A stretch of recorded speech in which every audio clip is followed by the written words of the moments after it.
Boko Haram is Nigeria's homegrown jihadist militant group. It took up arms in 2009 to fight Western education and impose its radical version of Islamic law. The group split into two factions after the death of the group's longtime leader, Abubakar Shekau, in 2021.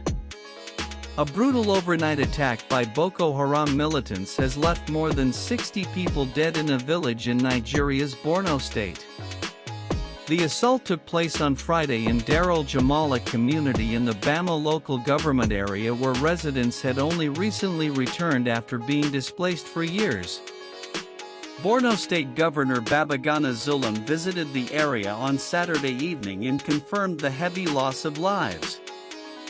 "We sympathize with the people and have pleaded with them not to abandon their homes as we have made arrangements to improve security and provide food and other life-saving items that they have lost," he said, as per the Associated Press. Officials said militants burnt down over a dozen houses during the rampage. More than 100 residents were forced to flee their homes in fear of further attacks. The local council chairman, Modu Guja, described the destruction as one of the worst in recent months. According to security researcher Taiwo Adebayo, the killings were carried out by Jamato Allah Sunalitawadi wal Jihad JAS, one of Boko Haram's two main factions. This group has increasingly targeted civilians, accusing them of aiding rival factions or the military. Boko Haram, Nigeria's homegrown extremist group, has been waging an insurgency since 2009 to impose a hardline version of Islamic law.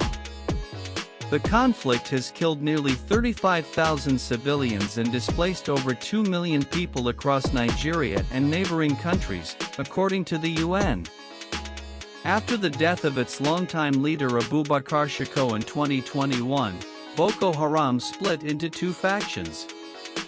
One, backed by the Islamic State group, is known as the Islamic State West Africa Province ISWAP and primarily targets military installations.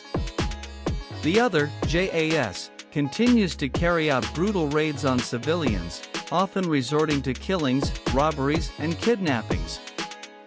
Darul Jamal had only been resettled in July following earlier military operations that cleared Boko Haram from parts of Bama.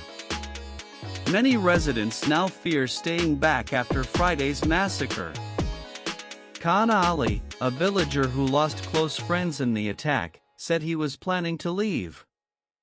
"But the governor is still begging us to stay back as more protection would be provided," he added. With inputs from AP also read Nigeria 26 killed, 3 others injured in truck explosion after hitting explosive device I.